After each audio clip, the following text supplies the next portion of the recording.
listening to AC/DC Beyond the Thunder,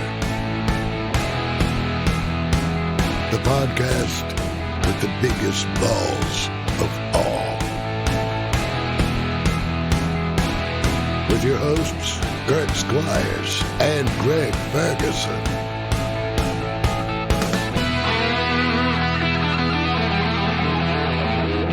It's time to rock. Stand up and be counted for what you are about to receive. It's AC/DC Beyond the Thunder, the podcast where extraordinary fans salute this extraordinary band. I'm your trusty host, Kurt Squires, alongside my partner in crime, Greg Ferguson. Eric Kielb is over there at the controls, and we are on the highway to season 2. And if you've got the time, episode 4 features the founding member from one of the big four, Scott Ian.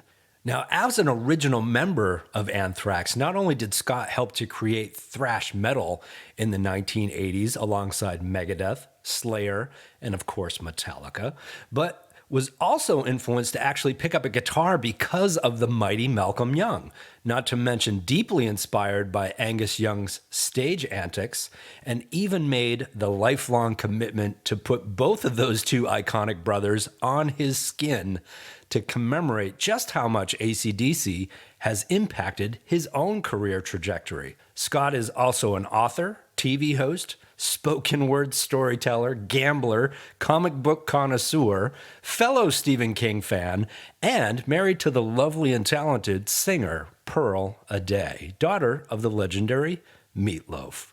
We actually got a chance to have dinner with Scott and Pearl at the classic Rock Roll of Honor Awards in London, who were lots of fun. But before that memorable night, we caught up with Scott in North Hollywood and interrupted him while he was in the middle of recording some pretty killer riffs. But without further ado, let's jump right into this interview. Scott, thanks so much for taking the time to sit down with us and talk AC/DC. Oh, you're welcome. So before Angus and Malcolm came into your life, what kinds of music were your parents listening to in the Rosenfeld household growing up in Bayside, Queens? My dad was really into like the Doobie Brothers, Neil Diamond, Paul Simon, stuff like that. My mom was into that stuff too. My mom was also really into Elvis. Nice. My dad was into rock and roll too. I mean, he was a child of the 50s, so really into rock, all 50s rock and roll, Little Richard, Chuck Berry, stuff like that. So Cool. From early on, like, I gotta say my parents had pretty good taste in music. Yeah. They weren't listening to real MOR, just like crappy, I don't know. I don't know why I think of Pat Boone, but like my parents weren't listening to stuff like that, like just crooners. They were listening to rock music. Oh my God. I can't believe you just said that. We just interviewed Pat Boone for this show. I mean, he recorded an AC/DC song off I'm in a Metal Mood release. Well, I know he did that metal thing. I know, but I'm talking about like Pat Boone of the 60s when it was just not cool. Okay. I mean, I like, my parents like had the Woodstock record and they listened to rock. Okay. We didn't want you bad-mouthing Pat, that's all. He gets total street cred for covering It's a Long Way to the Top and for being a nice guy. So it sounds like you had a very healthy musical education going on thanks to your folks. And now you've probably influenced them so that their favorite band is AC/DC, right? They probably know of AC/DC because of me, obviously, but I can't say that they've ever really listened to AC/DC. Right. Well, however, those bands that you mentioned from the 50s that your mom and dad were so into were exactly the same musicians who influenced AC/DC, right? I was actually told by their manager at one point that Angus doesn't own a record made after 1958.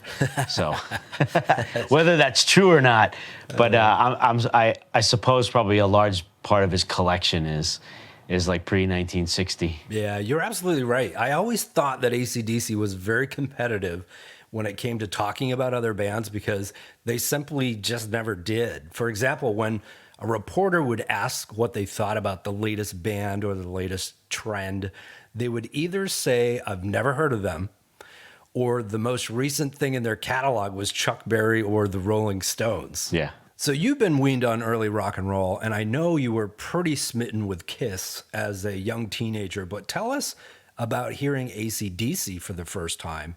Is there a good story behind that moment? It would have been around 78, I think, 77 or 78. I was in junior high, and it was actually, I believe it was a guy named Zlatko Navkovic. And the only reason I remember who it was is because when you grow up in Bayside, Queens, there's not many dudes named Zlatko. Right. And he was a kid that I went to school with, a friend of mine, and he always seemed to know about whatever the new cool band was before anybody else. And years later, I chalked it up to the fact that he was European, and Europeans always just seem to know what's better first. Sure, yeah. What was your reaction? How did it change your life? I remember just being instantly like blown away. I had never heard a voice like Bond's before. Right. And I will admit, when I first heard Bond singing, it was kind of like I didn't get it. I had never heard a sound like that in my life come out of a human, like singing, and it was so different than anything I was listening to. And it actually took me. I went out and got the record because I just thought it rocked. Like, you know, obviously, I got into it, but the vocals, I was just I couldn't figure it out. And then once I did, you know, he became my favorite singer of all time. But wow. I think it was just so good when I heard it initially. I didn't even understand what I was hearing because, like I said, I had never heard anything like it. Yeah, right. Bond's voice was completely left field at the time, truly unique, almost like a fine wine or maybe a grain alcohol. But on first listen, it was an awkward vocal, wasn't it? Yeah, compared to everything I was listening to at the time, where, you know, singers like Robin Zander from Cheap Trick, or you know, Kiss, or Ted Nugent, or the Ramones, or like a lot of the stuff I was listening to at that time period, the singing was just much more normal, or just, it sounded like stuff that had come before it, you know, whereas Bond didn't sound like anybody. No. Nobody. Like, there was no touchstone for me at all the first time I heard Bond. And an incredible frontman, too. Someone who seemed real, authentic, original, totally natural on stage, but unpredictable. And honestly, not only did he sound different, he looked different, like a drunken pirate. I've read where he actually was drunk in the studio sometimes, but he still carried off those amazing stories with great wit and an incredible tone. And it was really high, but yet this power, and like this, you know, the way he would turn a phrase, and you know, he blew my mind. So Bon Scott and AC/DC give you this visceral reaction that's about to change your life, but you don't quite yet know it. Describe to us how you think AC/DC changed your life, how they made you feel. They made me feel rock. They made me feel like these guys were talking to me. Like, these guys think about the same shit that I think about. They're into the same things that I'm into, like, and they're out there and they're getting to do it. And they come up with these crazy ideas for album covers, and they do it. And that's, you know, like, and it's kind of already where I was in my mind as a kid. As a kid who was playing guitar and jamming with people all the time, and all I ever wanted to do was be in a band. And AC/DC just spoke to me on the gut level, you know, of just like, look, these guys can do it, so can I. That's a good point, Scott. And I think Malcolm Young once said something to the effect that if a kid can look up on stage and say, I can do that, then that's a gift. And AC/DC have always seemed to be the most approachable band in terms of making people want to pick up a guitar and learn how to play. Even if it meant joining a band with your own sibling who you fought with like cats and dogs. You once stated that Malcolm Young literally taught you how to play guitar by sitting there and listening to the Rhythm King himself. So when you first formed Anthrax, did you attempt to hire your brother like Malcolm had done with Angus to form that same kind of sibling bond? Well, we didn't. My brother didn't start out in the band. My brother ended up replacing somebody because, truthfully, we had nobody else at the time, and he could kind of sing, I guess. I don't even remember. This is 1982. We're talking about. Okay. So yeah, Jason, my brother Jason, I think he was in the band for 5-6 months, maybe, until we actually found someone who could really sing. So I don't think was ever going to be something that was permanent. Okay. I mean, granted, if he was like amazing, sure, but my brother was not really a singer. Ah, poor Jason. We've talked in the past about how difficult it would be to have a sibling in the same band, so you probably did the right thing. Who knows? I don't know. I don't know. Maybe, my brother and I have, we've never actually worked together in that capacity. So I would only think that if my brother was in the band, yes, we probably would have thrown down at some point. So back to the Young brothers and how they influenced you to be a musician, especially Malcolm's rhythm playing. What about Angus's performance? How much of his stage antics did you lift from and embrace and make your own when you were cutting your teeth in Anthrax? Well, Angus has a signature move, the way he moves his feet, the way he moves his head, the way he plays his guitar. I mean, he has his thing. I was influenced him in a way of the energy that he puts out on stage. My attitude was, unless you're gonna do that, then there's no reason for you to even be on stage. You don't deserve to be on stage. If Angus Young is putting out that much for his fans, then everybody needs to put out that much for their fans. Yeah. And that's just the way I always felt about playing live. You have to give everything. And I was naturally, just since I was a kid, I was a headbanger, and that just became a big part of my stage presence, I guess, and just moving, and I developed my own things naturally. It's just the way I move when the drums kick in. Right. That's always the way it's been since day one. So, and it looks nothing like what Angus does, and I could do a mean Angus, but it looks nothing like what Angus does. The similarity is, I think, in just the amount of energy and kind of going to your own world, and 90 minutes goes by, and I'm like, did that just happen? Right. Because I just kind of go off onto another planet. I actually first saw Anthrax open for Iron Maiden in 1991 at the Worcester Centrum in Massachusetts. And I got to see firsthand how you're able to channel that same frenetic energy of Angus Young on stage you're talking about, which ended, I think, with a great unexpected cover of The Who's Won't Get Fooled Again. Covering a band like AC/DC, however, is not easy. In fact, very few really cut the mustard, which goes to prove how hard it is to play something which seemingly sounds so simple, right? I have to say you did a killer version of AC/DC's Walk All Over You. Cool. That was with Dee Snider, right? Yeah, with Dee Snider. We actually had spoken with Dee, and he said that he had an absolute blast with you, and that you had given him a call because you knew he could pull it off from seeing him back in the club days playing a lot of AC/DC covers. Did you record at the same time, or was it one of those instances where you two were in different locations or recorded on different days? No, didn't he come? I'm pretty sure he came to our studio, and we used to have our own studio when we were still based in New York. And I don't think we talked about that. if I remember correctly, he came down. He came to Yonkers and came to the studio. So I seem to remember that, unless I'm like just wishing that's what happened. But I think that's what happened. Why Walk All Over You, which I'm glad you did. It's a killer AC/DC song, and greatly overlooked album cut. And can I just say, one of the best recreated Angus solos I've ever heard to date. So kudos to you.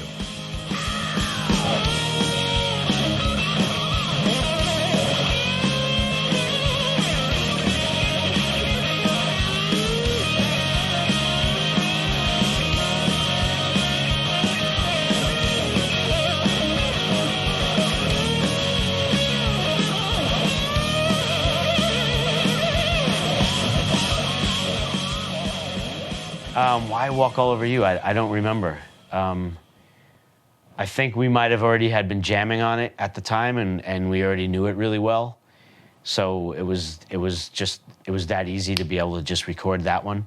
We've done a whole lot of Rosie Live a bunch. That's right, another great cover. So you know how difficult it is to recreate AC/DC. Have you ever heard any others that stand above the rest? Whitfield Crane, was it on that same tribute record? I think he did Ride On. That's right. Which I think is a great version because he can really do Bon really well. He can really channel it when he wants to. I've like played live jamming with people and had Whit come up and sing a bunch of AC/DC, and he just really nails it. And not many people can nail Bon Scott. No, they can't. So that's the only one that comes to mind. That is a great Ugly Kid Joe cover. And don't get me wrong, I'm a fan of cover songs, and some are even better than the originals, but it's always tough for me to hear anyone else do AC/DC, and more importantly, to do it right, unless they completely change the melody or genre. I listen to AC/DC. I don't need to listen to anyone else doing AC/DC or doing a version of AC/DC. Now, you also covered another AC/DC song with the supergroup called Damnocracy, which was formed on VH1's show Supergroup back in 2006. And that group comprised of yourself, Sebastian Bach, Ted Nugent, Evan Seinfeld from Biohazard, and Jason Bonham on drums. All you younger cats out there should check this out on YouTube because it's pretty cool. Although you never released anything, I remember you playing Sin City on that final episode. Was that your idea? Yeah. Well, we were in Las Vegas. It's kind of obvious. Well, I mean the fact that you chose an AC/DC song. I think it was my idea. Me or Sebastian, I can't remember. Okay. Yeah, definitely a no-brainer. Yeah, it was a no-brainer. And how easy did that track come together, given all of those personalities? I mean, as you said, AC/DC is not easy to play, right? And having all of those guys just wing it could have been dreadful, right? Yeah, we all knew the song. It was one of those ones where everyone, even Ted, and Ted doesn't know many other people's songs except for his own or stuff from that era. But Ted comes from the same school of thought, although Ted is more the Detroit bluesman guy from the 50s and 60s. But also, of course, Little Richard, Chuck Berry, all the old rock and roll as well. So he really comes from the same school as the AC/DC guys as far as that goes, as far as what they were listening to as kids. And, right. So, yeah, Ted, of course, knows AC/DC. He's played with him a million times, and he knew the song already. So it just made our lives easier. Did you ever stop midway through rehearsal and say, Ted, you're doing it wrong? No. He just listened to the song and learned it like that. Right. Well, he didn't learn the Angus solo correctly, did he? He played his own solo. He didn't play Angus's. Right. That's what I solo thought. Though. But you're not going to tell Ted to play someone else's solo. No, he might get the crossbow out on you. And speaking of Vegas, you've been known to gamble once or twice, appearing in the World Series of Poker main event. You should totally adopt Sin City as your theme song. You know that? If there was a way for me to have a theme song, I guess I would. I do listen to, a lot. Like, I'll go back and forth when I'm playing cards. When you're in a long set, you're in a long tournament, and you're starting at noon, and you'll be playing till 12 hours or something sometimes. And so I go back and forth listening to music, not listening to music, and I have lots of different mixes that I listen to, and of course there's tons of AC/DC on there. Oh, that's cool. Well, speaking of throwing your money towards things you might have addictions with, I have a pretty stupidly expensive AC/DC collection myself. Nothing compared to hundreds of others around the globe who take collecting to the next level. But are you a collector of AC/DC memorabilia, or have you wisely avoided that affliction? Other than records, no. I'm not like that kind of.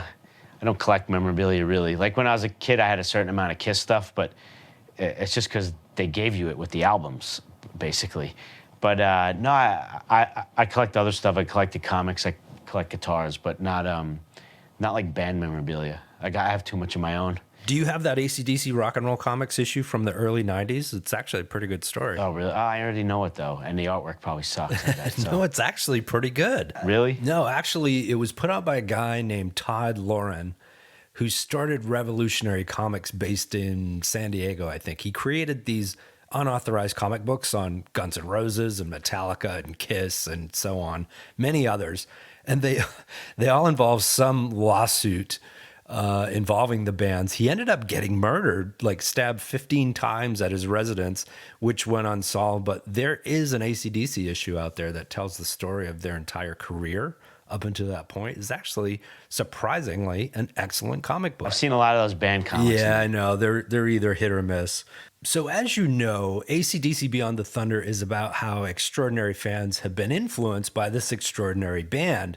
And you've been affected in a trifecta of ways. One, learning to play the guitar through listening to Malcolm Young. 2, inspired by the energy, stamina, and stage performance of Angus Young. And to commemorate your passion for the brothers Young, you decided to call up a good friend and tattoo maven, Kat Von D. Now, Kat, up to that point, had given you a little late-night drunken tattoos from time to time.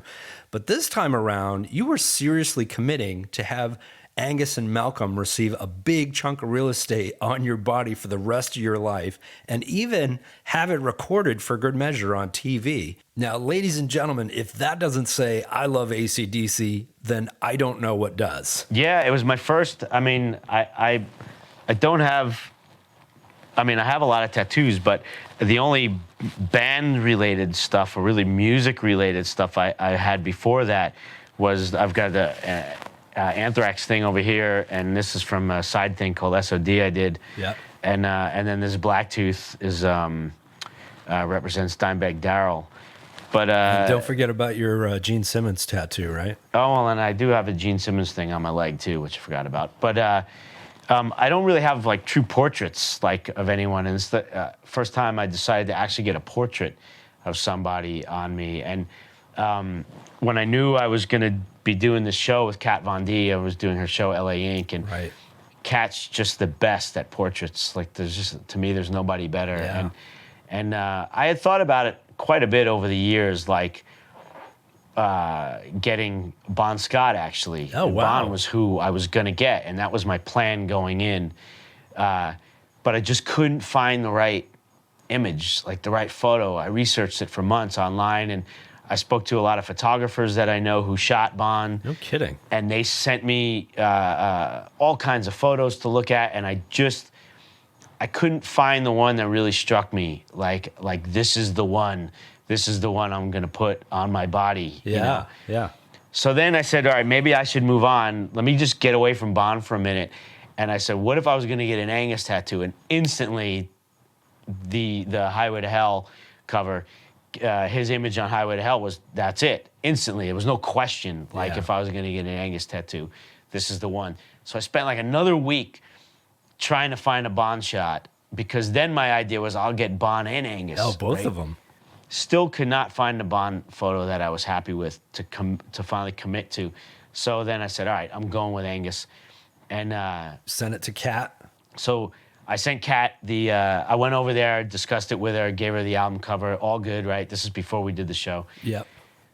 So I find out that they have to get permission, right? They need permission because they're going to show the album cover on a TV show. So they need the licensing, the rights to show this. Oh, no. They need the record company's permission, and they need the band's permission, right? Oh. I find this out the day before we're supposed to be doing this, right? So I get a call from this producer of LA Inc., and she says to me, hey, Scott, so look, we're having a problem getting a hold of AC/DC's management, and that's weird. we cannot show the artwork on the show, which would kind of make the whole thing pointless. So unless we get permission. So is there any way you could call up AC/DC and like get permission? And I'm like, wait, what? Right. What do you mean call up AC/DC? Yeah, just give him a call. Like, you're kidding, right? She's like, no, I figured like all you guys know each other. Like, just call up AC/DC and ask the guy that you're getting the, and I'm like, hold on, like we all hang out at some clubhouse after work. Like Yeah. we just like kick back and play pool and like, yeah, I wish, right? So I said, you don't just call AC/DC. No. It's not that simple, you know? I'll see what I can do. No, we know. Believe us. So I call my manager and I'm like, I reiterate the story. About an hour later, Anthrax's lawyer calls me and says, look, I know their lawyer. I'll throw it out there. It can't hurt, right? Yeah. He speaks to their lawyer, and within 3 hours, Wow. somehow the lawyer like contacts the producer at LA Inc. They fax over the paperwork, and within 3 hours, they have signed off from Atlantic at the time and from the band. I don't know who on behalf of the band, probably the lawyer, but signed off on it, and we were a go. So, and I went in LA Inc., and there it is. Oh my God. That is amazing. Kat did an amazing job. That's incredible. It looks just like the album cover. Do I dare? Can I see Malcolm? I got to see Malcolm now. So then, of course, once I knew I was getting Angus, there was no way I could not get Malcolm because they're equals in my mind. You can't have one without the other. It's just Right. That's it. That's AC/DC. And we didn't do Malcolm on the show because we only did the one, and I wasn't going to sit for 2 tattoos at the same time. So a week later, I went back and got Malcolm. Oh my God. That is, I think I have tears in my eyes, Scott. Those may be the greatest rock and roll tattoos of all time. I have to admit, Malcolm's even better. I mean, how's that likeness? Unbelievable. I mean, in a sense, the likeness is even better on Malcolm. I think it is better than Angus. It's like looking at a photograph. How sick is that? It's completely sick. And I love the location of them. It's like you're just 2 guns for hire. It was just so perfect. And as an aside, listeners, if you're dying to see what these tattoos look like on Scott's body, head on over to AC/DC Beyond the Thunder YouTube channel, where we have a promotional video. With that amount of detail that Kat did, how painful was it for you in just 1 week span? Plus, it's such a sensitive location. It must have been absolutely punishing. No, I thought it was going to. That's why I had stayed away from inside here forever. I've got all these tattoos all over me, but I never went inside the bicep because I always heard how bad it was going to hurt. Yeah, exactly. And then Kat started this, and I literally was like, that's it? That's it? Really? Like maybe like up here a little bit, it hurt a little, but it was nothing. It was really nothing. And I'm kind of glad all these years I was afraid of that spot, because otherwise I might have gotten something else, and then I wouldn't have had the room here to do this, because, I mean, I can't think of a better, 2 better tattoos. No. It's just so, I love so it. perfect I right love there. it. And I'm still going to get Bon, and I've actually found the photo that I want. And I think I'm doing 2 more portraits. I think I'm going to do them back here, 1 on each shoulder blade. Okay. I think I'm either going to do there. And that would be if I did Bon on one and Phil Lynott from Thin Lizzy on the other. Or I might just get Bon on my chest somewhere. That's I'm not awesome. Sure. And what I've heard from most people who sport a gaggle of tattoos, not unlike gambling, it's kind of an addiction, right? Yeah, no. Will this ever end for you? It totally ends. I mean, I used to be way more aggressive about tattooing, and now it's like I have no patience for it when I sit and they start.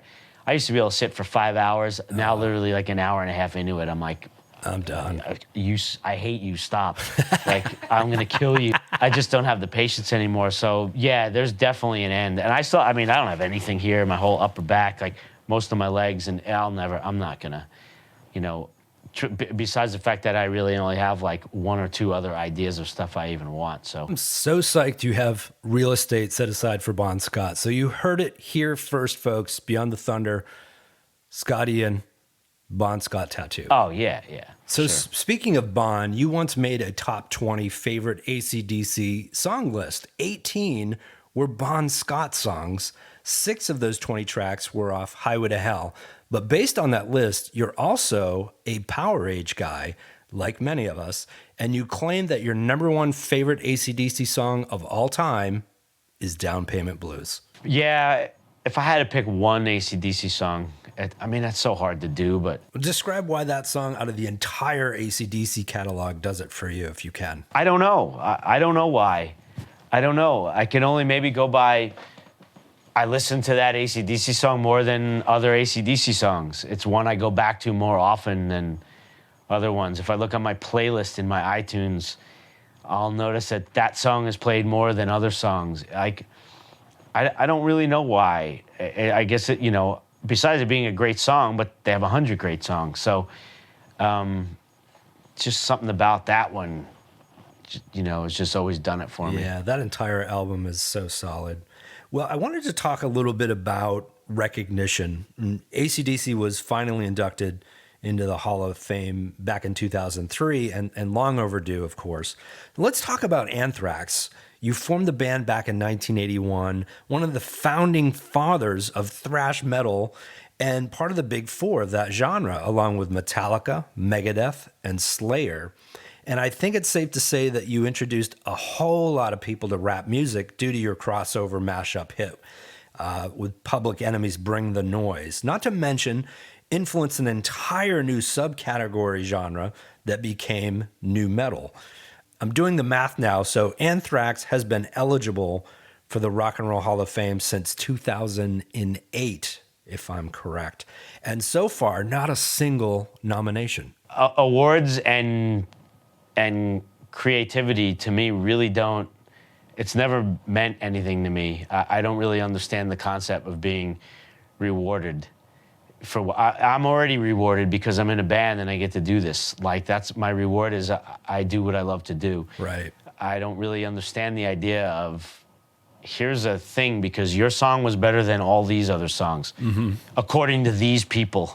You're right. Like, it's something I've never really subscribed to. And I appreciate the Hall of Fame and the fact that they will, they're making something that's a place for people who maybe, I don't know, who feel the need to go to a weird museum, and look at a bunch of stuff, and they could say, oh, wow, like, those guys must have been really big. Maybe 100 years from now it'll mean something. But yeah, I don't know.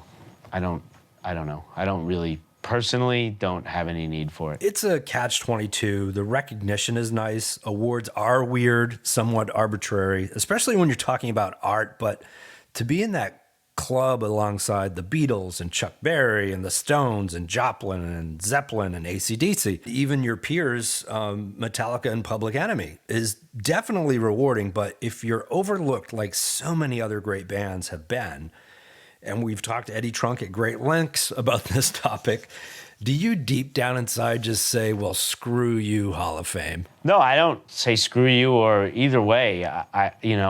If we were ever nominated for it, we would be perfectly pleasant about it, but it's not going to change the way I think about life or music or anything. It's just another thing that's happened in the, this trail we're on. Well, it's been an amazing trail, and we appreciate what Anthrax has brought to the table within the thrash music legacy, and that you're still out there doing it. As Keith Richards once said, it's all about those bands who do it the best and who do it the longest. So keep bringing the noise. Yeah. The real mission for us here is to do a deep dive into the influence that AC/DC has had on not only those direct musical connections like yourself, but also famous CEOs and Ivy League professors and pro athletes, even people within the AC/DC camp. And we're looking to see what it is that makes this band so Pied Piper-like. Can you help take a crack at dissecting this phenomenon called AC/DC for us? Well, I mean, look at it. Look at how they started. They started out as a working man's band. They were a rock and roll band playing Chuck Berry covers in working man's pubs in Australia. Yeah. And I can only go by from what Angus has said. He said, and we just used to do a bunch of rock and roll tunes and every once in a while slip in one of our own. Right. And hope nobody noticed. And that's where they got their start. And they really, I think, communicate to just everybody. They're the public's band. They really are. From any walk of life, rich, poor, young, old, I think AC/DC just speaks to everybody. It's in a sense, it's not the common man's music, because there's nothing common about what they do. Everyone thinks it's common and simple, but it really isn't that common and simple. No. Try doing AC/DC well, you can't. That's a whole other story. But yes, they speak to everybody. I think they hit everybody in that same gut level because they're playing pure rock and roll music.